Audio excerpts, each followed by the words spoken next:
a podcast to honor the gods. This better come with a sacrifice. Dave X Media.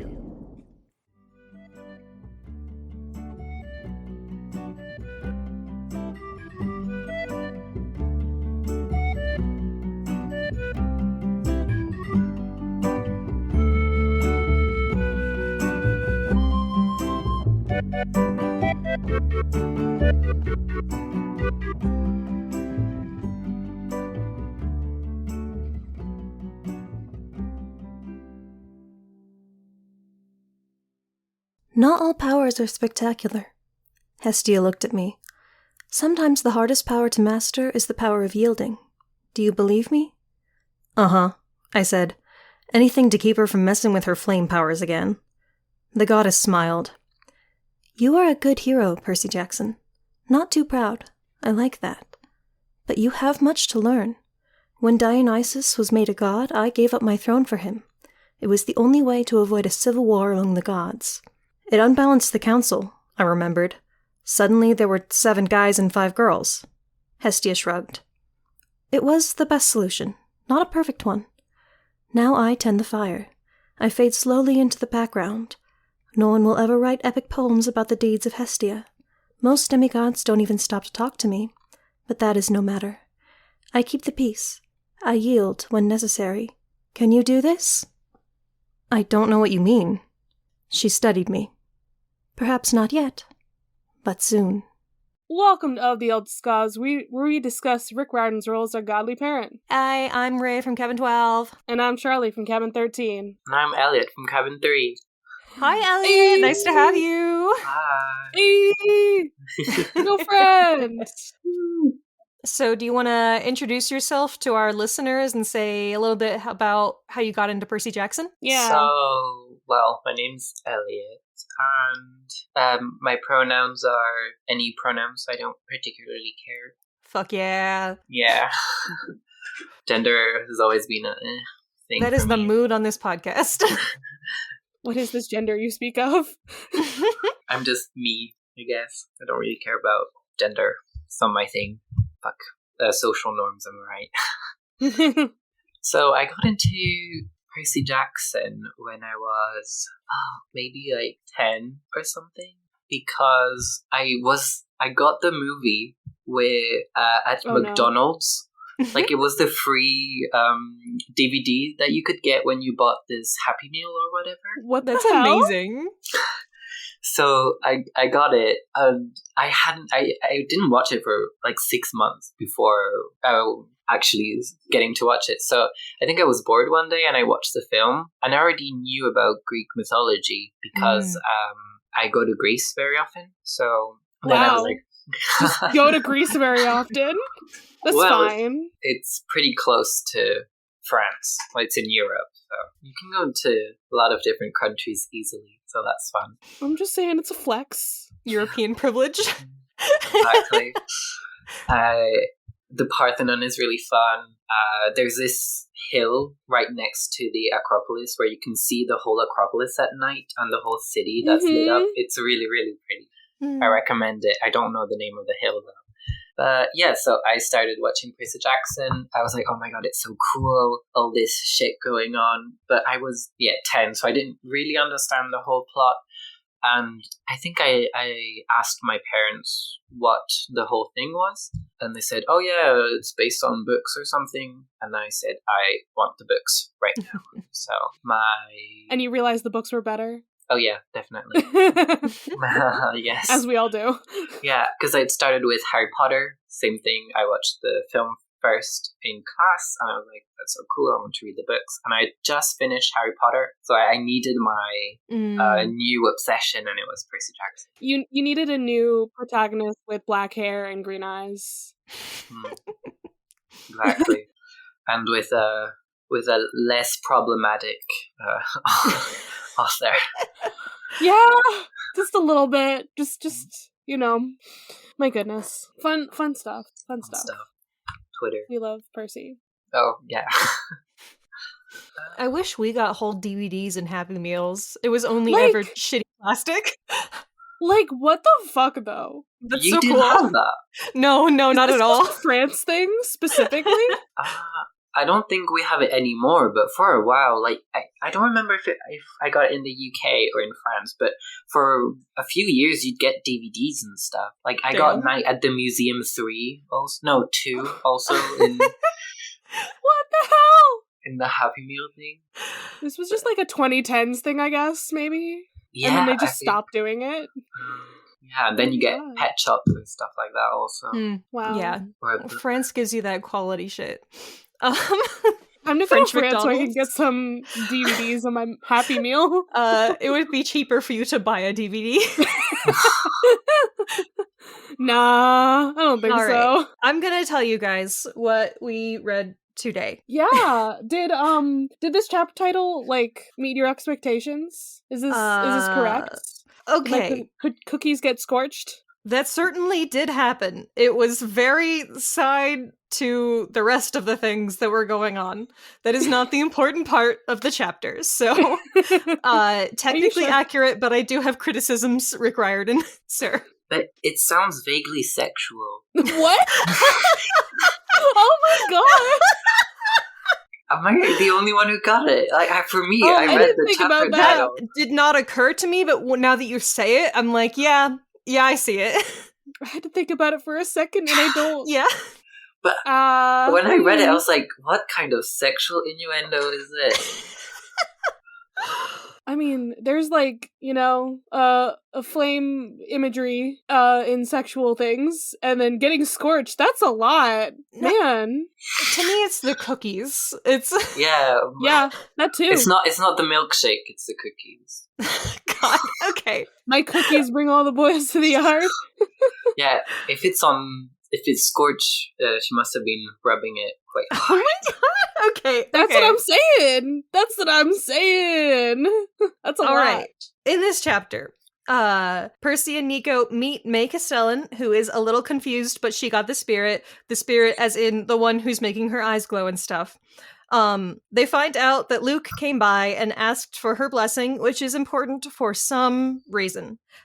When they leave, they find Hestia playing with their dog. Yay. She is the last Olympian, ding, roll credits, and she gives Percy some good advice. They teleport to Percy's apartment and they chat with his mom and stepdad about how the world is ending and stuff. And then Percy managed to also get his mother's blessing for Nico's dangerous, mysterious plan. We still don't understand what the plan is.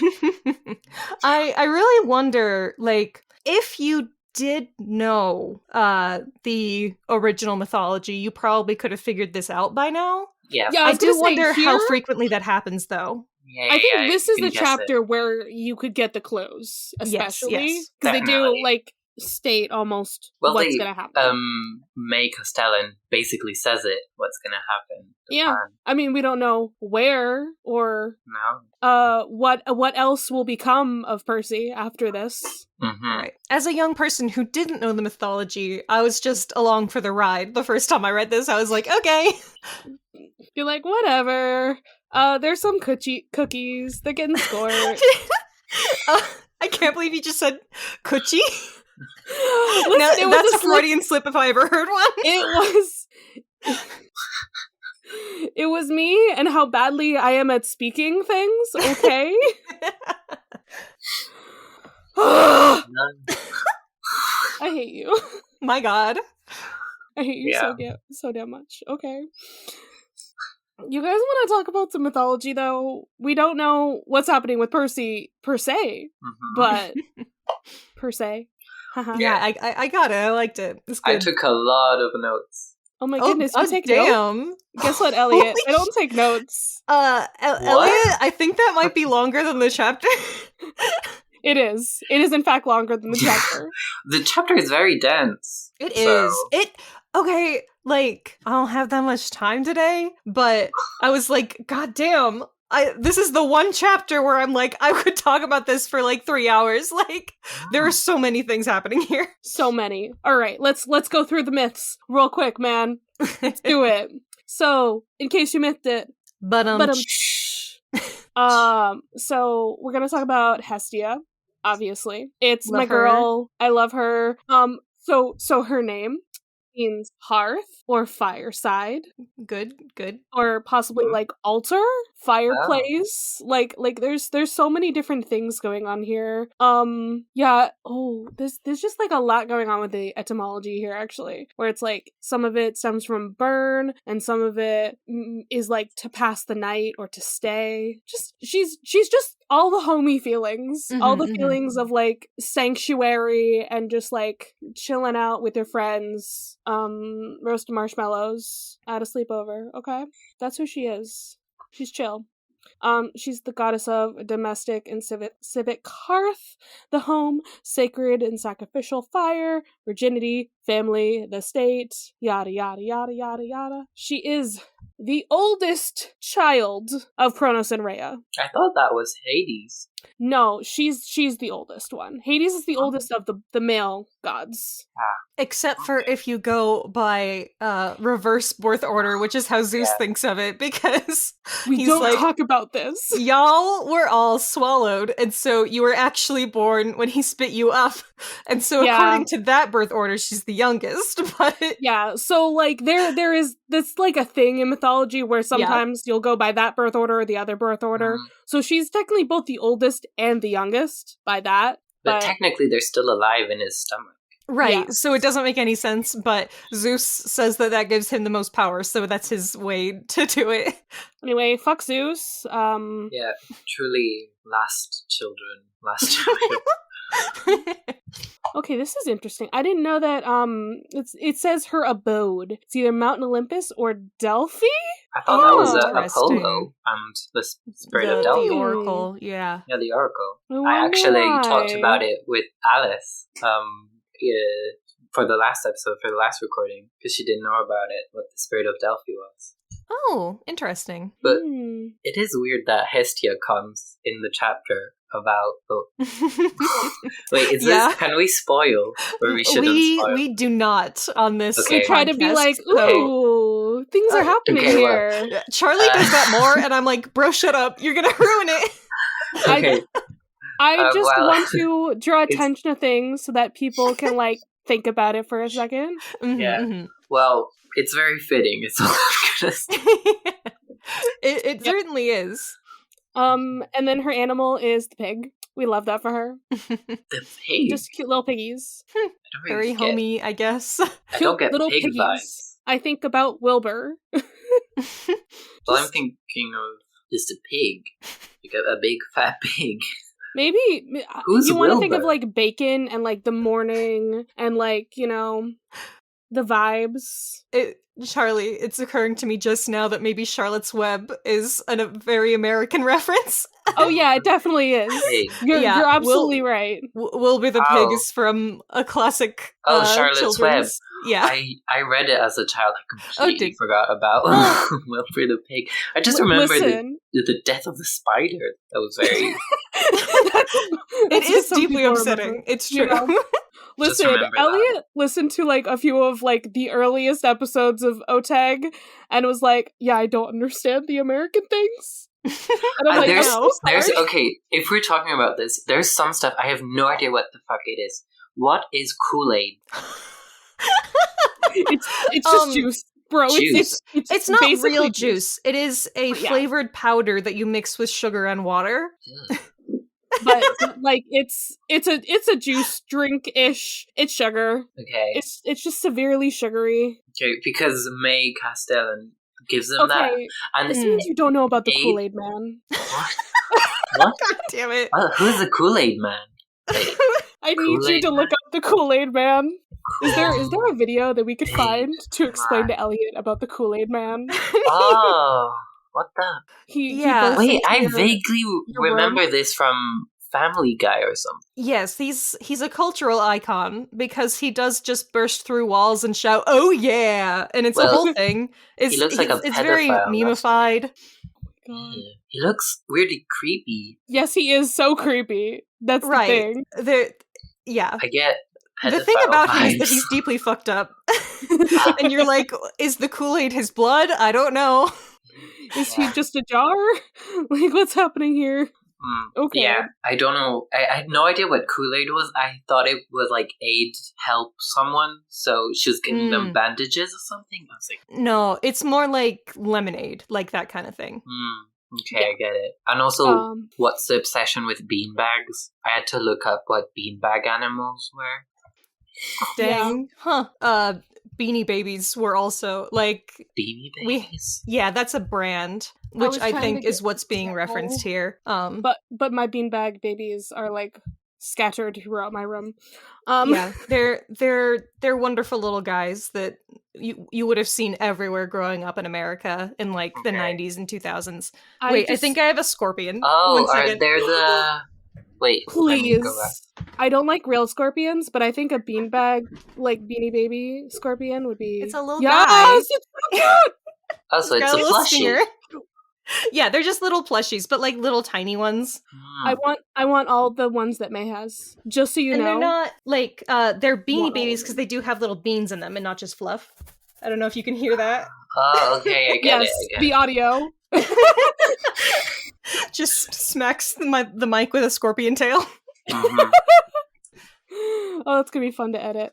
All right. Let's get through Hestia so we can get to this chapter. So Hestia is like one of the big virgin goddesses. Like, y'all who have consumed Lore Olympus know this. You should know that she's one of the virgin goddesses specifically. Both Poseidon and Apollo did try to, get with her. They wanted to marry her, and then she's like, no, I don't want to do that. And she's like, Zeus, can I please be a virgin forever? Because Artemis did the same thing. And yeah, she never married. And literally in the Homeric hymn to Aphrodite is described as having no power over Hestia. So she's ace. Asexual she is queen. Arrow Ace Queen. Man. I like her. She's a badass 8-year-old. Well, in the... Yeah. In the chapter. In the chapter, at least, yeah. Okay, so there's like a thing specifically about, she gave up her seat for Dionysus. That's what Rick is going with, at least. That's fake. I mean, it's a fine explanation for why the mythology is weird, Yeah, there is no myth about that happening. That's like a modern interpretation of why, but there's just different lists of the Olympians. Sometimes she's on the list, sometimes it's Dionysus. It's just depending on, regions and, the time period, I think. But there was no, official, hey, it's gonna be Dionysus now. So, just to say, she's not, just giving up her seat. She's still important here. She seems like the chillest.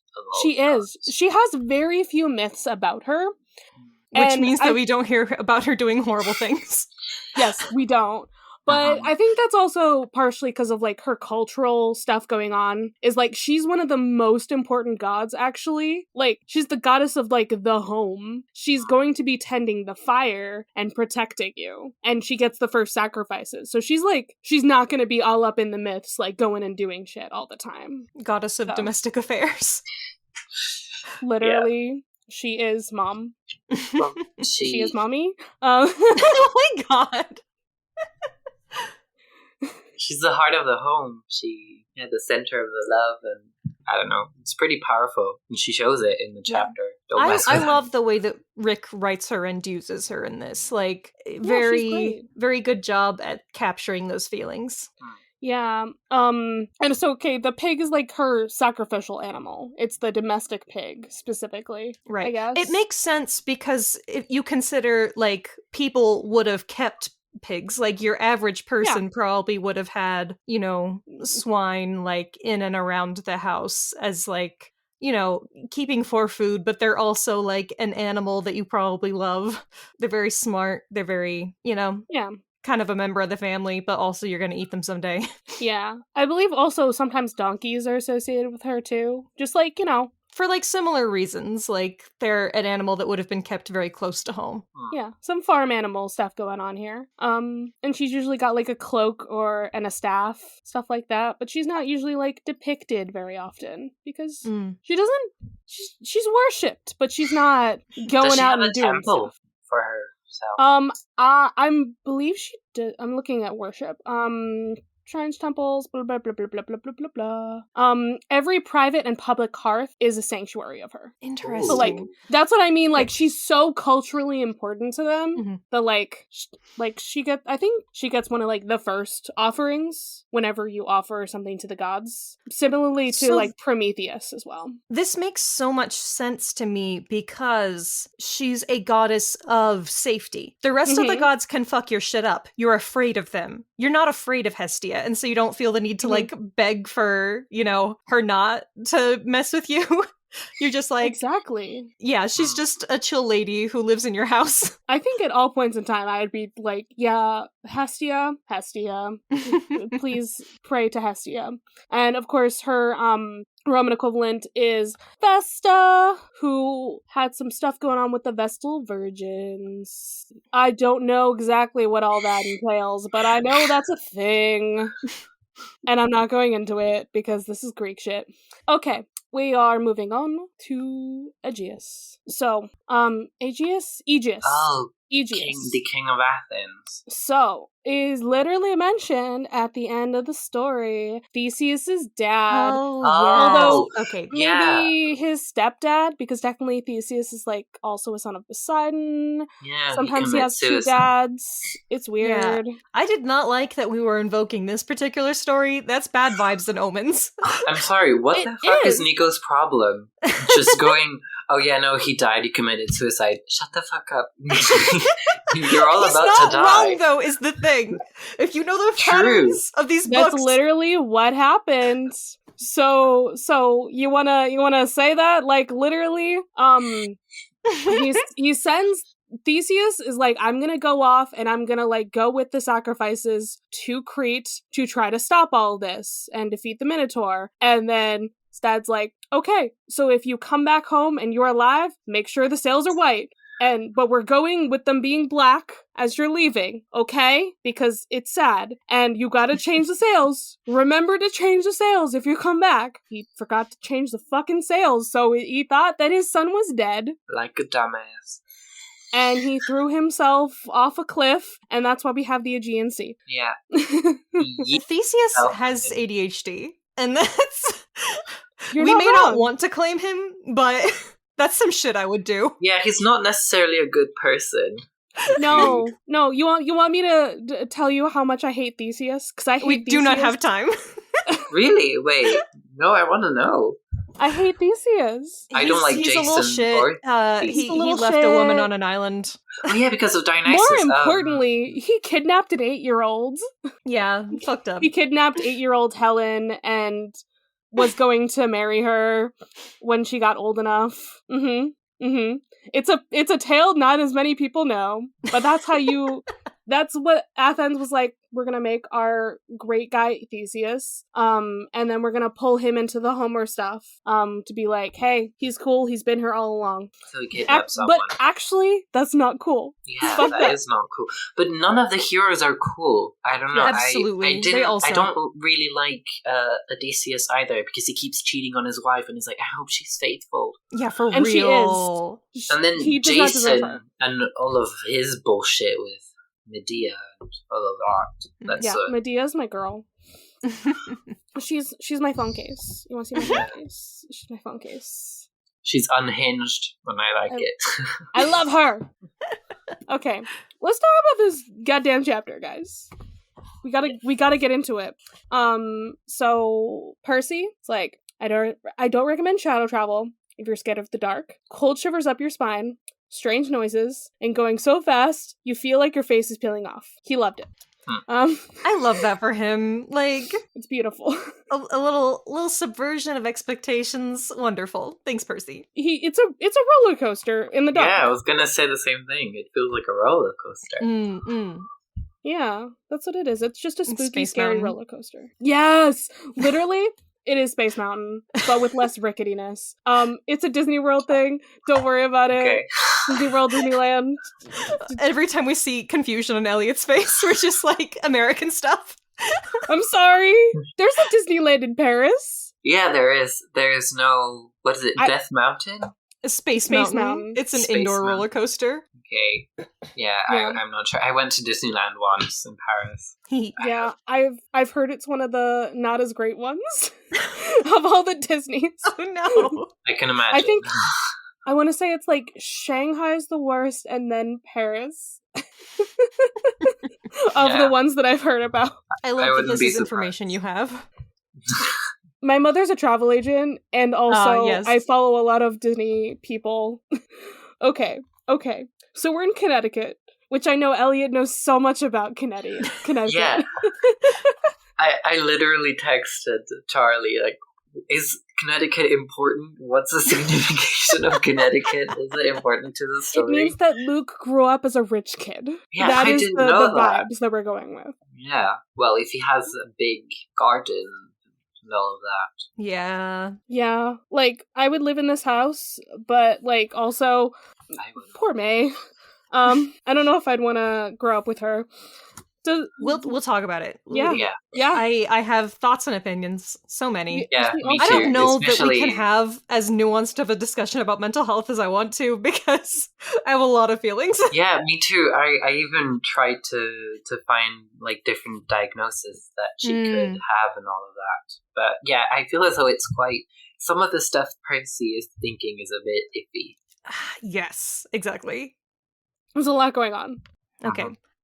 So we were talking about Beanie Babies because she has. Yes. Yeah. It's, I want them all. I'm imagining, okay, Raye, you've seen Spy Family. Mhm. I have to. Yes. I know this reference. The Chimera, Beanie Baby that, like the stuffed toy Yeah. that she has, that I'm imagining like those vibes, like a bunch of like those little ones like all around, but they're all different ones. I want them so hard. See, I was imagining like real Beanie Babies because we had a dragon Beanie Baby growing up. His name is Scorched. If you ever want to look up, him. yeah, he's the best one. Anyways, so I was thinking of like a two-headed Scorch, like sitting in the garden with a sapling growing between him. I want to Wait, know. let me show you something. I was That's imagining like this sort of thing, but Oh, just it's a with, squishmallow. but just with beans in it. Yeah, Beanie Babies are a little bit smaller. But yeah. Yeah, I want to know, where is there like a place like this is the Greek world exists? Did the gods sell these, or did she make them? How Maybe. did she come across them? Hermes. Did she order them from Hermes? Probably, maybe that Hermes makes sense. gave it to her gave all the Beanie Babies as a present. Like when he comes, he just brings a Beanie Baby. That's so cute. That's their relationship that we do not see. But also, quick thing, Nico has shuttle traveled before to China. I want to know what happened. Yes! What the fuck? The dude goes to China. Imagine you're just a Chinese person. I don't know how often Chinese people go to the Great Wall, but like... Wait, he went And you into the see, Great like- Wall? I think it says that. I think he ran into walls and he went to China. It doesn't say that. Apparently, I'm just... You're just being like, apparently the only I have to place, look about China. the only thing That's that exists the in only thing there's China. Wall. That's fucked up of me. But, so Nico is getting concussions every 3 seconds because he runs into walls. And he goes to China and he says he's really tired and he even fell asleep for a whole week because of that. So imagine falling asleep. You're just asleep in a country you don't know for a whole week. That is terrifying. I was imagining him just like appearing, like falling out of the sky into a street corner, and he's just like a tiny emo child, and they're all like, I don't know, maybe there's a celebration going on, and they're all like, what's happening? Like maybe it's Chinese New Year or something, and then they just see this small child fall into the street. I just imagine him getting mugged. Like, it's a child in the street. Does someone help him? No. Does he find some cool Chinese demigods? Can he speak? Can he speak Chinese? I don't He think can so. speak I wouldn't think Italian, and Yeah, Italian. English. No. That's all we got. My poor boy. Dude has had it rough. He really has. It's fine. It's okay. He's traumatized a lot. Also, he didn't want to go to China, so does that mean, how Where did he was he manage to trying to go? get back? He got a plane he ticket. Eventually figured it out, I'm sure. He's a son of Hades. He can't go in the sky. Just more shadow traveling. Just fix it with the thing that caused the problem. He also can't go on a boat, maybe? We're unsure if he can go on a boat or if Poseidon hates him or not. Poseidon's less pissy than Zeus in Percy Jackson world. True. All right, so we have English and Greek on the door. Very cool. Oh, I need to say something about that. Yes. I wanted to I was like, okay, let me analyze what was written and everything. I was in class because I was bored. I was bored doing a lecture. You're always in class. Yes. A lot of the time I'm in class. So I was bored doing a lecture and I was like, okay, let me do some research on what the word means. So I looked it up on Google in Greek and it kept saying, oh yeah, it's like a guard or whatever. And I wanted to do some more research on it. And I spent legit like over an hour trying to find out what the fuck this means. Oh my god. I went even like on Don Juan. I don't know how to say it in English, but the Shakespeare play, because it references that. And I was like, and it says something about with love we all die. I was like, ooh, maybe that's interesting, but it's not a reference to Greek mythology. And I spent over an hour. I went on Greek websites and I had to Google translate everything just to find out that it's just a literal name, Castellan. Yeah, like I think it's just the translation of like what Castellan means, but into Greek. I was so pissed. God. I'm so sorry. I could have told you that. Well, because I was like, it's implying that it says Castellan, but it's 2 words, so I'm confused. So yeah. I was also wondering what exactly was going on there. It's because I think Rick also just went into like Google Translate or something and was like, okay, what does Castellan mean? And then I'm going to put that into Google Translate or something. Yeah, a Castellan or a constable was the governor of a castle in medieval Europe. Huh. And it was infantry in ancient Greece. With Hermes, like being a god of like boundaries. Again, this is more of me being like, hey, look, all of their names are actually puns. Yeah, but it's more for Luke, what Luke represents also as a character, Luke Castellan. He pushes those boundaries, doesn't he? Yeah, the boundary between good and evil. Yeah.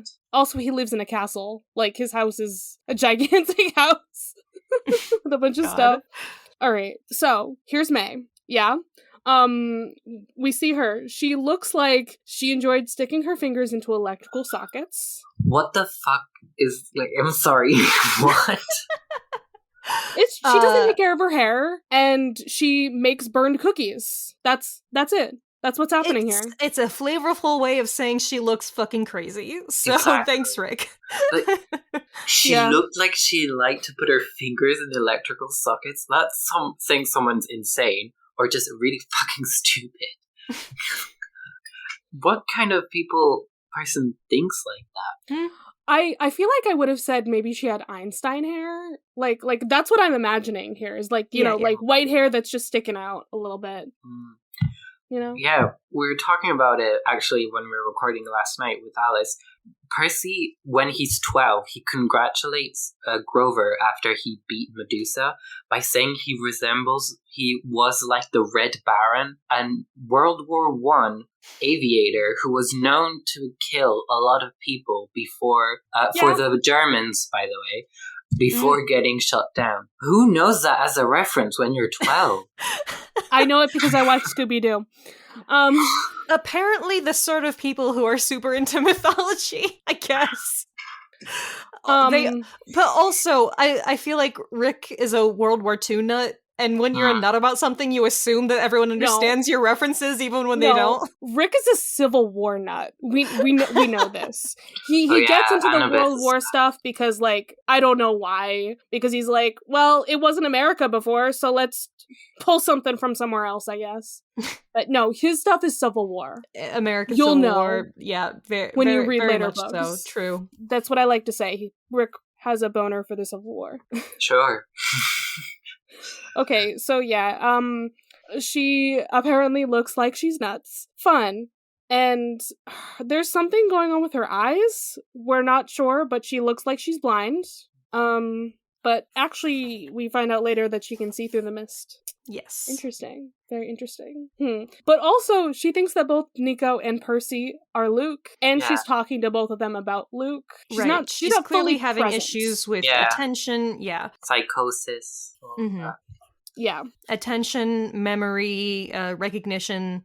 She's very much living in a particular moment because she's saying, I have to make lunch for Luke for when he comes home. And she's very stuck in that mindset. She's living in her own fantasy world, sort of. You know who I want to compare her to? Who here has seen She-Ra and the Princesses of Power? Yes. I want to compare her to Madame Raz. Yes, that makes sense. So that is the vibes I get. Raz is definitely better written, per se. Okay. You know? So maybe now is the time to start getting into it. We haven't really gotten through most of the descriptions yet, but it's fine. Okay, so this is not the worst written like person with a mental illness I've ever seen. It's not. It's not the best either. Yeah, no, it's not the best either. Nothing that she's doing or saying seems incredibly unrealistic to me. You know, she is stuck in a moment. She loves her son very much. She would like him to come home. And so she's very obsessed with this thing. You know, she forgets that she's already done this thing. She is doing things that are unsanitary. She's leaving out sandwiches that she's just making the same sandwich over and over, and it's getting moldy on the bottom. She's burning these cookies because she presumably forgets that they're in there and doesn't really notice that they're burned. None of this seems especially unrealistic to me. What bothers me is that Nico and Percy react to her with fear. She is very clearly not dangerous. That was my same reaction. As most mentally ill people are not, and it's a really, really hurtful and harmful stereotype. Yeah. Like, these kinds of people are way more likely to be the victims of violence and abuse than they are to perpetrate them.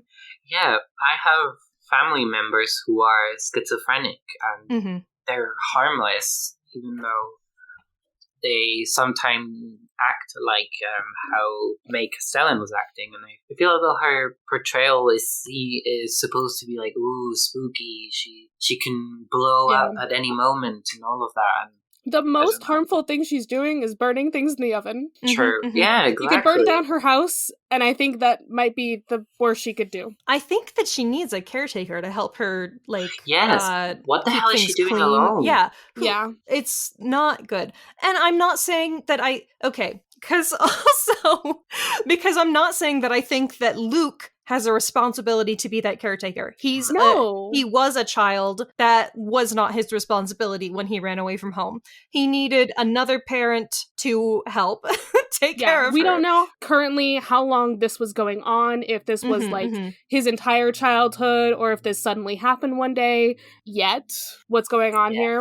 Well, but yeah, this is not something that a small child should have to grow up and have to deal with. Which is also something that Percy says. Like, he clearly does have empathy for this woman. He says that it isn't good that she was left by herself, that, like, that wasn't Luke's responsibility, but it should have been somebody's responsibility.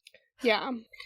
Yeah, but even, like, Hermes only coming once in a while, I mean, it's very good that Hermes is taking time to go and see her. And the gods, like, are complicated about their human families. Clearly there are, like, rules about even how often they're allowed to see these people. It seems like a very complex situation, but, like, they need to set her up with a caretaker. Somebody does. Like, I feel like they could do that, and she has the money for it. Like, yeah, she clearly literally does. Anyone. But also, what I really didn't like also is Percy keeps saying, oh, how can somebody fall in love with her, or stuff like that. Yeah, that's bothersome too. That's so weird. And we learn in this chapter that, oh, she was really talented beforehand, and that's why Hermes fell in love with her.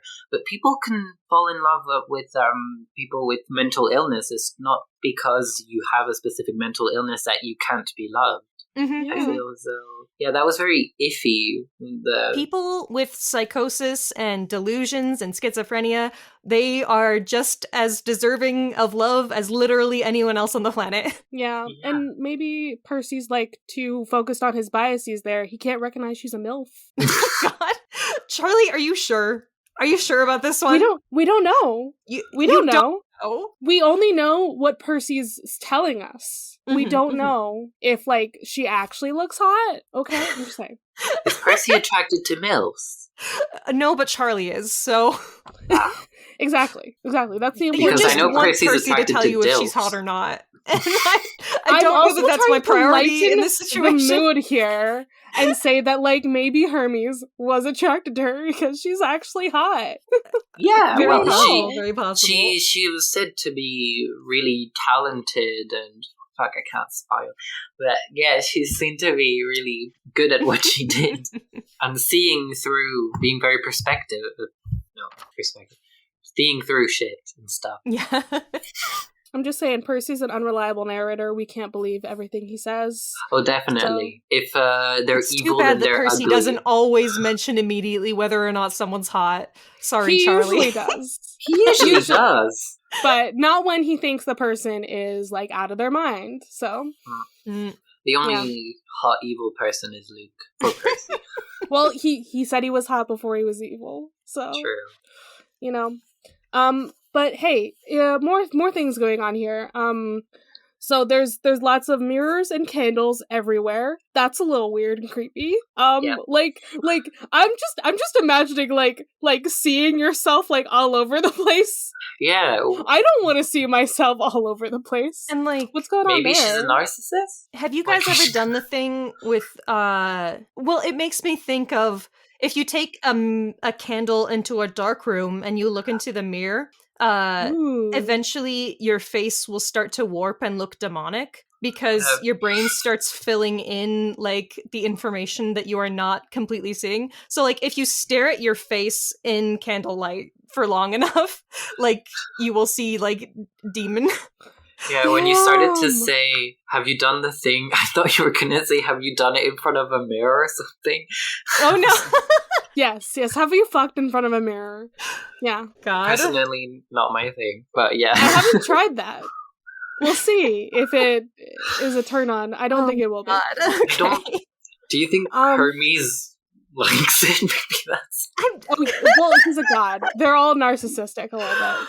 So I think he would. Yeah, because there's faces of him. And I'm dying. we've already had in literally the Lightning Thief. You'll get to it, Elliot. But remember the Tunnel of Love. There's a bunch of mirrors in there, and Yes. Ares and Aphrodite were just like making out in there, making out, quote unquote. Yeah. They just like to see, themselves when they're doing things. Oh, I'm for sure thinking that Ares masturbates while looking at himself in the mirror. Ares specifically, no other god. Oh no, all of them, but Ares. I was going to say Definitely. Aphrodite, Apollo, probably Apollo. Zeus. No, Apollo would sing while he does it. Oh my god. Nope, I'm done. Okay. Pivoting with his entirely. magical dildo that we... Pivoting entirely to small Luke. Oh yes. Yeah. This detail. It's literally the same as Rachel's sketch. And I don't remember the whole missing 2 teeth. That's so cute. I want to see what Luke looked like. Cute little Just kid. a little guy. And that's vaguely the age that he left, because I don't know what 3rd grade is, so for me it's abstract. 9. So yeah, ish. that's vaguely the age that he left then. Mm-hmm, Yep. Just about. And yeah, there's just a lot of food and stuff going on here. Peanut butter sandwiches and cookies and Kool-Aid forever. Yeah, horrifying Kool-Aid. Yeah. Don't drink Kool-Aid. Okay. So. Do we want to talk about her okay. So Luke visited her. We know this. But like semi-recently, he had the scar, but he didn't have the gold eyes. Right. So Gives us a good time frame. yeah. And now we know whatever information it is Nico needed to know before, like, why we're here is that he needed his mom's blessing to go into some river. Cool. And then he tries to leave. Yeah. And this is the thing. So you want to talk about this situation? Because there's stuff happening here, and we can't totally talk about it too much. Yeah, her eyes begin glowing green. Her voice changes and becomes deeper. All that she really says, she screams, and then she says, "My child must protect him. Hermes, help, not my child, not his fate. No." And that's basically all we have. So she's terrified of something going on with Luke. Right. Something about Luke's fate. And she's glowing green. Pretty That's not weird great. how that happens. Yeah. I don't know who's giving her visions. What's going on here? Yes, you do, Charlie. Shut up. Listen, I'm still going with all of my crazy theories that I've come up with. Elliot, I'm currently saying that the prophecy, what's going to happen is that Percy's going to become a vampire. Because you know, he says he's like gonna die, or like someone's gonna die, but he's in the next series, so like. Yeah.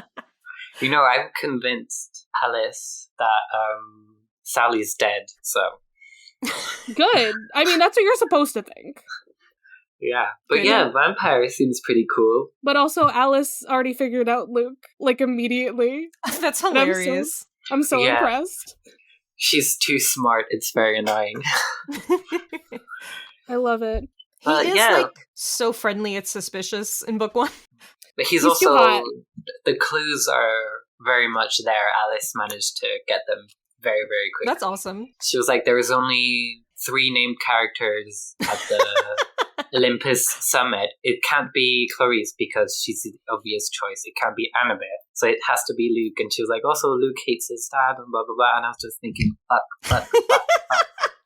I think Annabeth is the obvious, like, misdirect. Like, she's supposed to be the red herring. But some people are too smart for it. Yeah, so I'm going to try and convince, and also because of the prophecy, you'll be betrayed by someone who calls you a friend. Yeah. I'm going to try and convince her that it's Ares.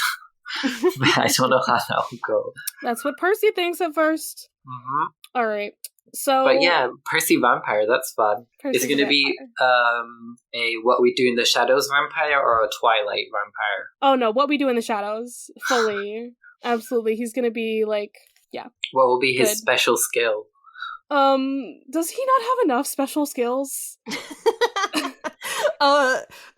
Sorry, Charlie, vampires can't cross moving waters, so Percy.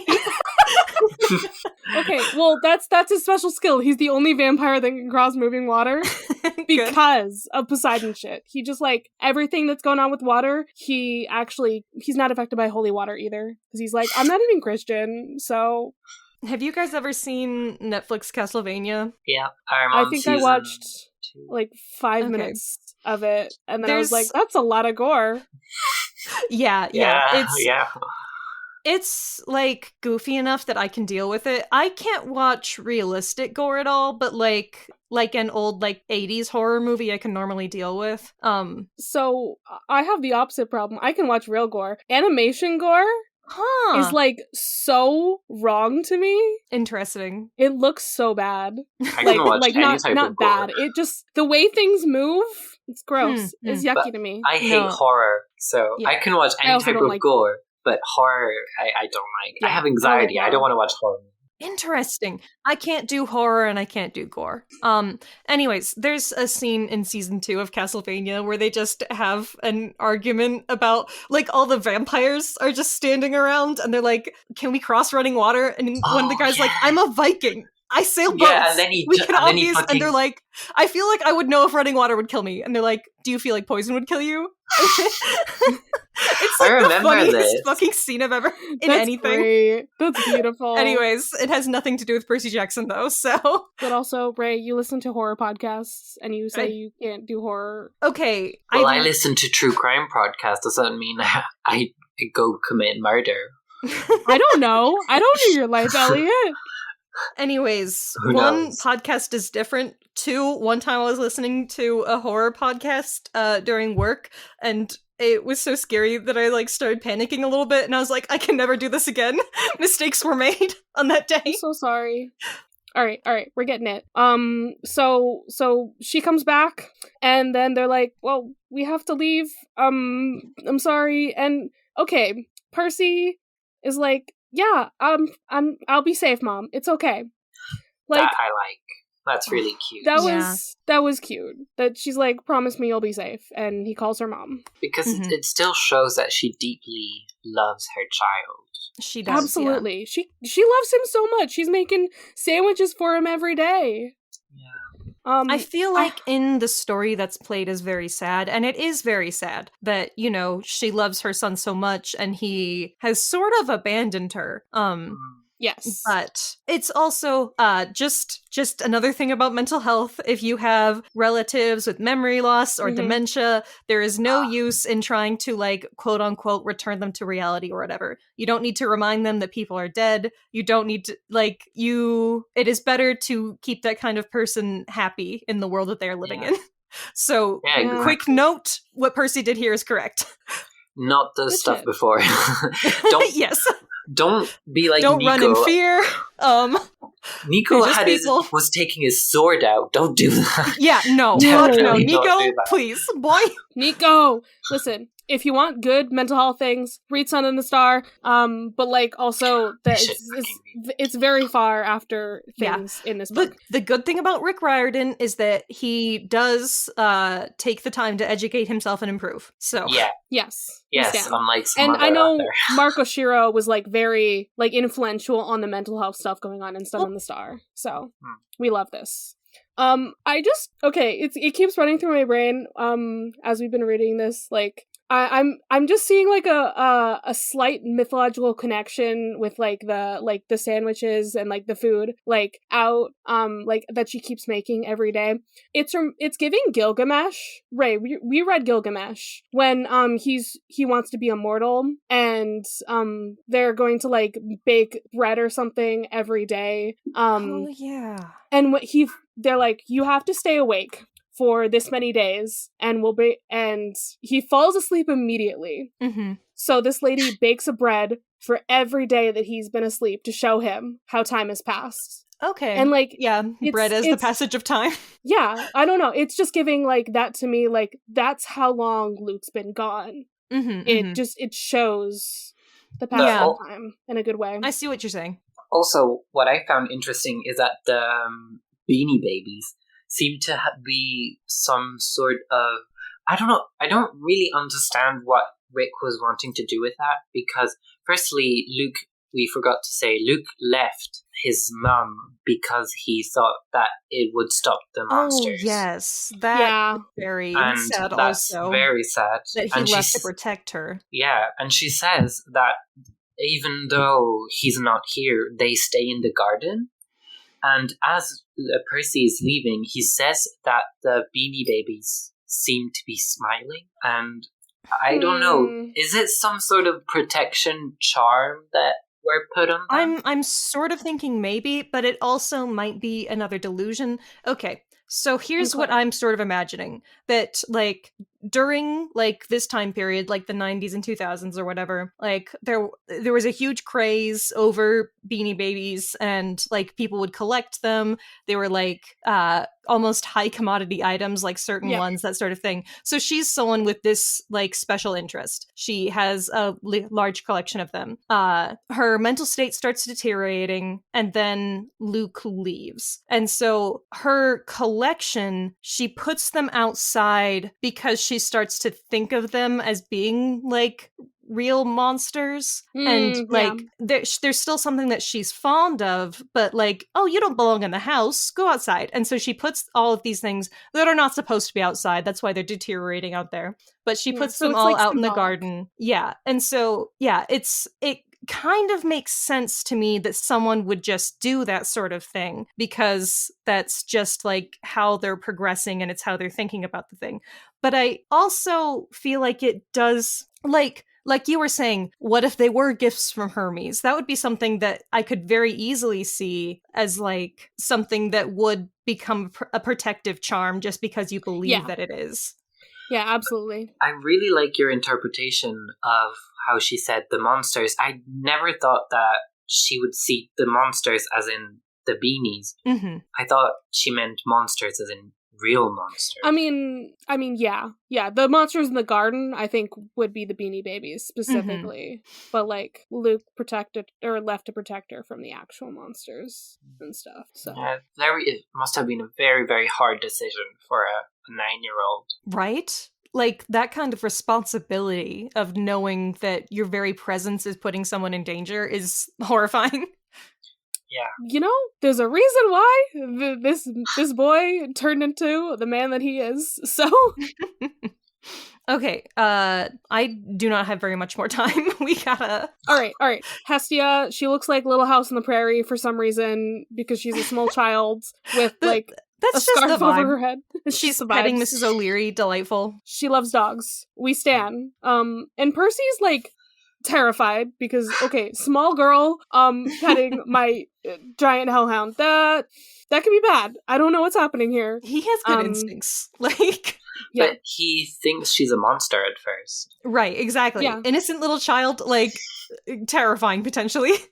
He knows. Creepy That's a children. trap. He knows. It's always a trap. Except for this time, when it is actually a goddess. Yeah, because Nico's like, wait, it's chill, okay? And so, yeah, he recognizes her after they eat a meal together. He sacrifices to the gods. Meal, yes. And he's like, oh. She's very pleased by him leaving a sacrifice. Yeah. She was the little girl, literally in the Lightning Thief. Yes. Right there. I don't even remember that. I was going to ask, if that's canon. That's awesome. Because I made a reference to it to Alice. To be like, oh yeah, what's this random girl doing here? Yeah, but she's there, and it's weird that Percy, who forgets absolutely everything, remembers something that happened 4 years ago about it's an ADHD thing, man. It just happens sometimes. Okay, I do love the detail that, like, most people never come and talk to her, but Nico did. Very, very outsider type of thing. It's very good. Reasons to love Nico. He went to talk to Hestia when no one else did. So she's not fighting Typhon because she's not really a fighter type. She's a protector. She just, like, tends to the fire at home because, okay, it's not just that she needs to be like, oh, I'm all domestic and all this shit. She is the hope at home for why we go and fight. Right. I have the quote if you want. I am here because when all else fails, when all the other mighty gods have gone off to war, I am all that's left. Home, heart. I am the last Olympian. You must remember me when you faced your final decision. Yeah, it's so good. That's beautiful. Very good. But yeah, quote. Everybody drink. Because she said the name of the book. I love the way that Rick has written this. It is very early for us to know the meaning of the book. Like, normally the book title doesn't come up until, like, the last, like, few chapters. Yeah. Lightning Thief. Yes, this idea that when everything else is gone, there's this last... there's that feeling of home still. She's the main character of this book. She's the most important thing here. We have to protect our home, is what the point of this book is. It's not just like going and fighting. It's protecting all that you hold dear. But I also like that home isn't a place. It's a people. People, yeah. It's a person. It's people. And that you don't call something home because of the place. You call it home because of the memories and the emotion and the heart, literally, that you put into this place. Yeah. So yeah, and she's here, like, right by a home, Luke's home, and just connecting things. So they talk a little bit about how May Castellan did something. She went too far. We're still not sure what happened there. No. Yeah, she took a job, quote unquote. But it seems pretty obvious. At least. Unclear. Yeah, and it's like we already talked about, like, some of the Luke stuff going on here.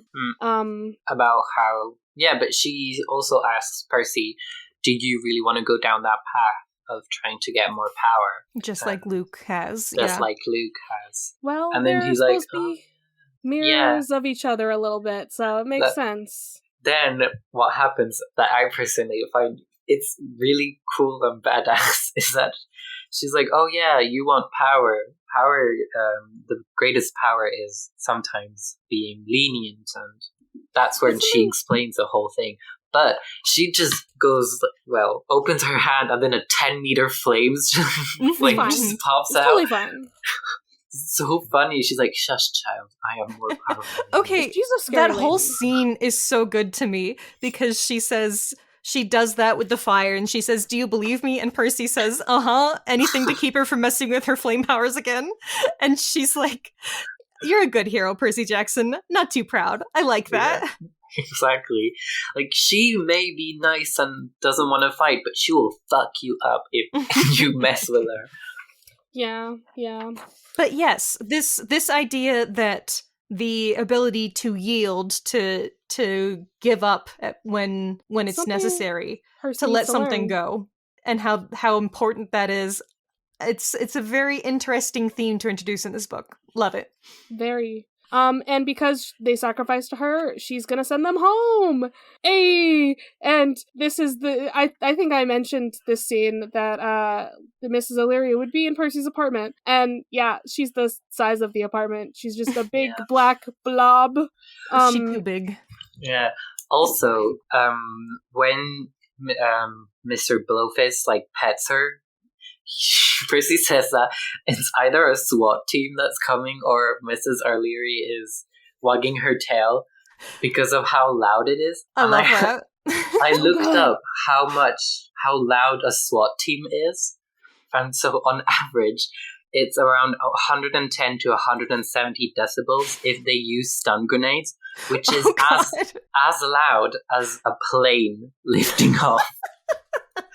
So imagine they're having this conversation while this massive booming noise is just behind Incredible. us. Elliot, I'm just gonna send you a picture of how we picture Mrs. O'Leary looking. Oh my god. Because we talked about that last time.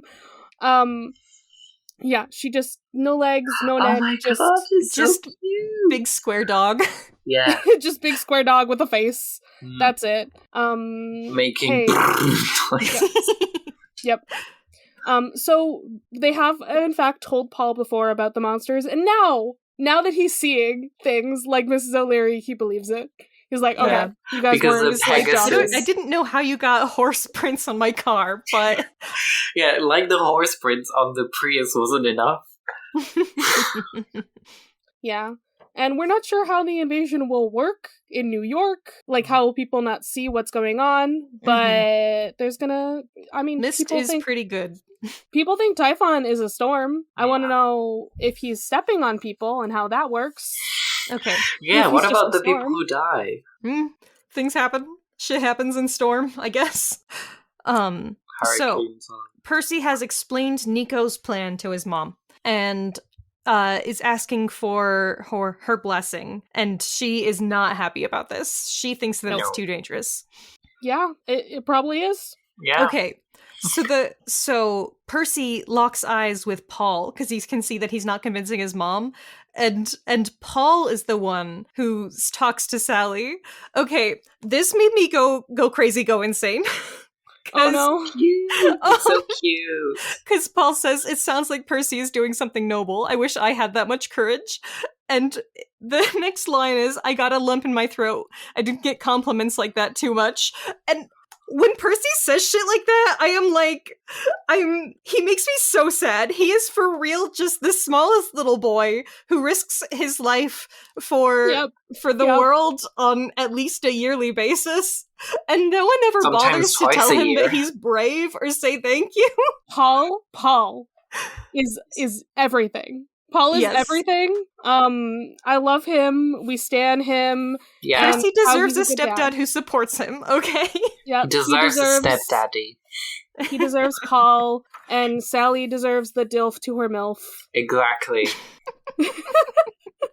I'm telling you. It's, alright, so... PILF people I'd like to fuck. PILF? Parents I'd like to Paul fuck. And Sally parents I'd like to fuck. Pills. Listen, I would be the third for them. God, okay. Oh, definitely a throuple situation. Absolutely. So they have to Sally wants a sign that he survives, because it's going to be him against Kronos. This is very Harry Potter shit right here. Like, it's going to be either me or him. Only one of us will survive. Okay, Percy. All right, calm down. And he has to send her some kind of sign. And hey, guess what? This is where we get the Empire State Building turning blue. Is that a thing? That's a thing that happens now, like in real life. Ooh. The Empire State Building lights up blue. When? Nice. Sometimes, but like whoever runs the Empire State Building, like a social media, they're a Percy Jackson fan, and they reference Percy Jackson. That's when they light it up blue and all of that. But yeah, I don't know. But imagine like you're on the street and you're just like, why is the Empire State Building blue? Well, because they light it up now, different colors. Yeah, but before, if they didn't light it up. Oh, no. Oh, I know the Eiffel Tower lights up a lot. Every night it's lit up. And well, yeah. Fun fact, you're not allowed to take a picture of it because it's copyrighted. What? What? This is information I've never heard. Well, so I think you're not allowed to make money to sell a picture. Oh, that makes sense, yeah. Of the Eiffel Tower at night because it's copyrighted. What the fuck? That's so wild. France, what the fuck? Yeah, so they have to do blue because blue. Yes, blue. Yes, always so there will blue. be a blue sign on the Empire State Building. Or he'll just use the cell phone that she gave him, I guess. Doesn't he throw it away? Does he not take it? I didn't see a part where it said he gave it back or something, but he isn't supposed to keep that. Yeah, we had a whole debate with Alice. Like, do monsters hear radio frequencies? How do they know that? They must, right? Yeah, we don't have enough time to go into it. I'm sorry. It is fucking weird, though. But also, I would have just put, I fucking won on the post. Nice. And now, I guess we're going to the underworlds? Interesting. I guess that's where this mysterious river is that Percy has to go into. Ooh. Interesting. Ooh. And it's not LA. They're not going to LA, which is more interesting. Entrance. I think the closer entrance is dying. Yeah, you can go to the underworld if you just die. Oh, yeah, true. Good idea, Am I Percy. wrong? That's the closest entrance to the underworld is just die. Yeah. Guess I'll die. How would he come back then? He's gonna be a vampire! I told you! Yeah. It's fine. He doesn't need a soul. It's all coming together. So he can get his soul reaped by a blade. I really hope that Sally doesn't jump off any palace roofs, like she says. Be careful, ma'am. First she has to find the freaking palace. Okay. All right. She's not as dramatic. Elliot, where can the people find you and your lovely voice? You can find me on Spotify with the Demigod Pod, a podcast that I do with my friend who has not read the books, and we're reading it chapter by chapter. Wonderful. I love reactions. Yeah, and she's very smart, so she guesses a lot of stuff. She's too smart. But yeah, we do that, and you can follow us on Instagram and Twitter with also at the Demigod Pod. That's all. Good shit. Do we have some quick media plugs that are not visual media? I have a very quick one. I was listening to a little bit of the Rusty Quill gaming podcast recently. Rusty Quill is the company that makes the Magnus Archives, so sometimes they have the same voice actors and stuff on there. I was listening to their Monster of the Week special, and that has been pretty fun. Nice. Yeah, they do TTRPGs. Okay, I'm still not sure if if we're officially in a video game strike right now or not. I know that was something that was going to be happening. If we're not, my plug is Baldur's Gate 3, because that's what I've been playing for the past the one 3 where days. he fucks a bear, right? I mean, you can fuck a bear. You can if you want to. I know about sexy vampire white-haired dude guy, and yes, that he fucks tried to romance. I've already gotten bitten by him. Oh, good for you. I know you're gonna fuck the bear then. That's the only thing I know. I saw it on TikTok and stuff, and then the squirrel just being horrified. I'm currently playing as my original D&D character, my first one, who is a himbo paladin who will fuck anything. Oh, well, sounds like you're on your way then. Bestiality. I will fuck anything. The bear is a person turned into a bear, so morally that's figured. I did not know that. I think is it a druid? Yeah? Yes, that makes sense. Yeah, that's I guess my plug. If we can plug video games, if not, hey, my plug is go check out the fucking Demigod Pod. Because Thanks. they're cute. They're awesome. Aw, thank you. All right, you got anything for us? Yeah, I'm gonna recommend a book that I've been reading called A Crown of Feathers. It's a really good book if you like me, world building. I'm really a fan of world building, and it's about phoenixes and a rebellion, sort of, and it has lesbians and queer characters. It's very queer. It's really, really good. It's by, let me find the book. Okay.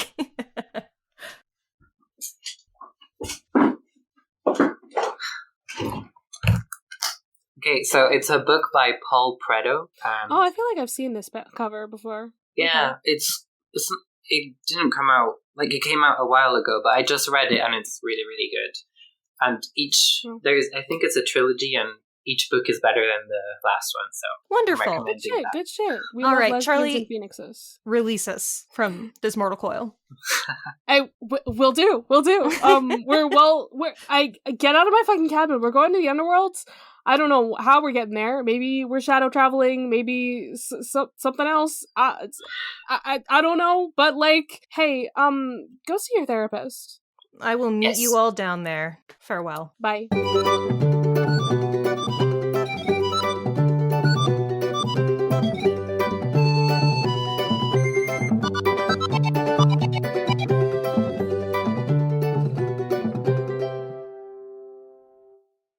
Thank you to our Patreon supporters, especially Matt.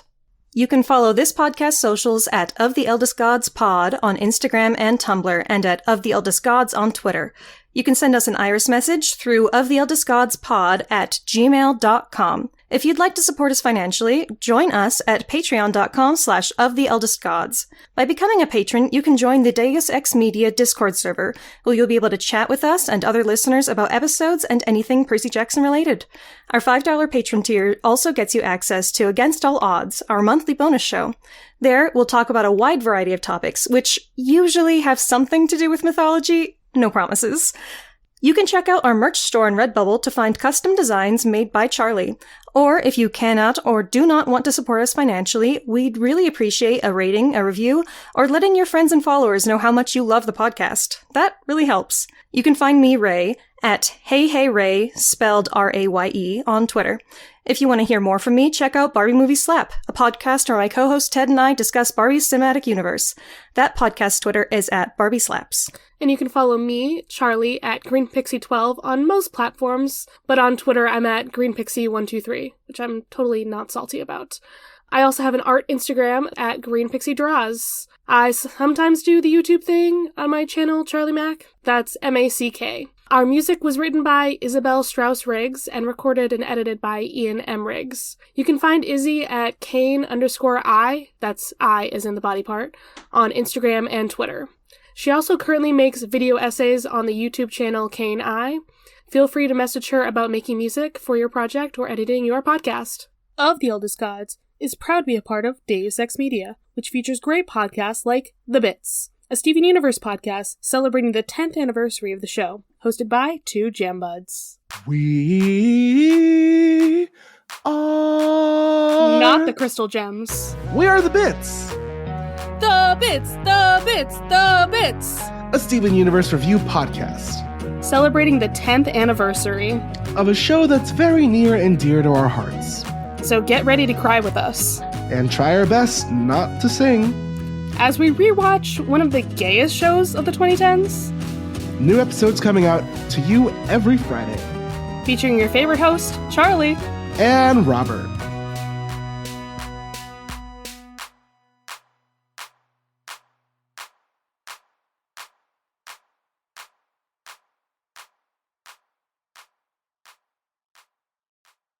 Of the Eldest Gods is based on the series by Rick Riordan. Right now, we are discussing Percy Jackson and the Olympians. Remember to follow us on your favorite podcatcher and meet us back here every Thursday.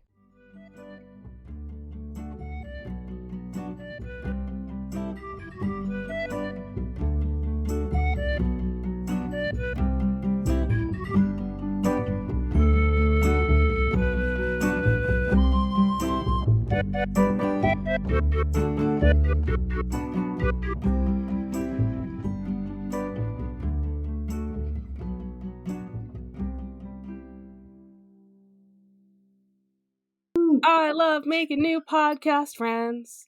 Yeah, well, me too. You're the first and for now the only podcast friend I have. Through Charlie, you will meet literally everyone, so... It's true. I'm your gateway drug for podcast friends. Yeah. Yeah, well, there's the secret Discord shit or whatever. That. Yeah, you just gotta get into the right places and then suddenly you're in. It's like a cult. It is. Yeah, it's very fun though. I like it.